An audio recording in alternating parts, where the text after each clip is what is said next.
Thank you, Mr. Chairman, and I would also like to associate myself with the remarks of my colleague from Georgia and welcome the people who are going to be advising on these important issues. There's no more important domestic policy issue, in my view, than dealing with the debt and deficit challenge that we're facing, and it's a crisis today. It's going to become even a bigger crisis if we don't deal with it.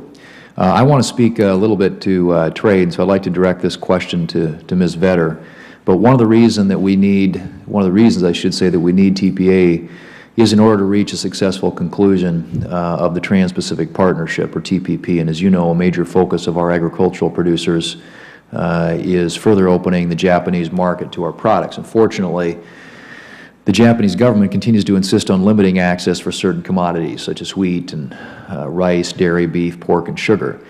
And while it may not prove feasible to completely eliminate every single tariff on every agricultural product, I think it's important that we reaffirm that the goal of America's free trade agreements is access, or I should say, is to come up with across-the-board tariff elimination. And I would argue that marginal improvements in market access simply aren't good enough. So is your view that the goal of TPP should be tariff elimination across the board? And if confirmed, is this a position that you will advocate for as America's chief agricultural negotiator? Thank you very much for your question. Indeed, in our negotiations on market access with all of our TPP partners, and there are a few where we don't yet have market access or free trade agreements, we are seeking as our goal tariff elimination on all goods, including those in agriculture. And our goal at the moment is to go line by line with those countries through those products and achieve the best and fullest market access agreement possible that we can get on all of those products. I would note, as I noted earlier on a question that Senator Wyden asked, that indeed our negotiations with Japan are difficult, but Japan has agreed that there will not be any exclusions of products, and that each product, including those sensitive ones, will be addressed in this agreement. So our goal right now is working with you and with our stakeholders to get that best deal possible for all of U.S. agriculture.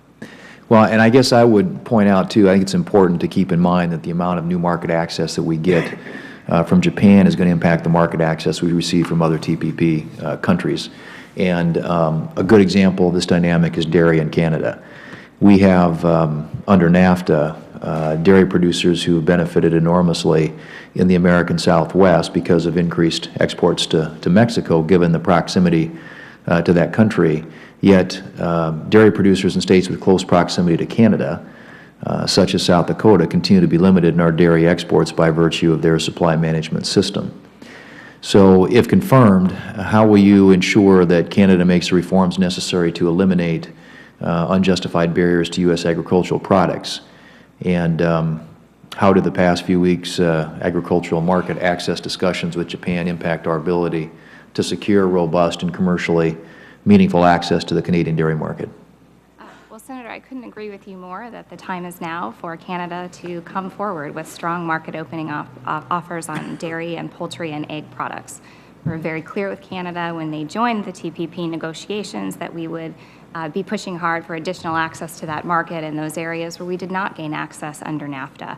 And, you know, if confirmed as Chief Agriculture Negotiator, that will be one of my top negotiating priorities, is making sure we can take advantage of that proximity to that critical market for us. Okay. Well, coming back to Asia, we recently raised with Ambassador Froman the growing problem of China and them not approving in a timely manner a lot of the new biotech traits for corn and soybeans. And I know from your position at USDA that you're familiar with that situation and the trade disruptions that it's causing. And I guess, again, I would ask, if you're confirmed, will you urge your counterparts in China to move expeditiously on the approval of agricultural biotech products that have already been approved in the United States for entry into the Chinese market? And similarly, will you work with the EU as part of the TTIP agreement to ensure that food safety systems are based on sound science and not other considerations? It's an issue we have, as you know, with the Europeans as well. Absolutely.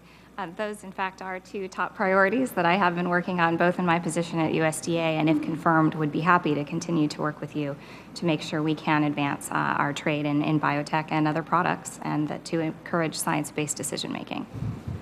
Okay, good. Thank you. Mr. Chairman, that's all I have. My time's up. Thank you, Senator Thune.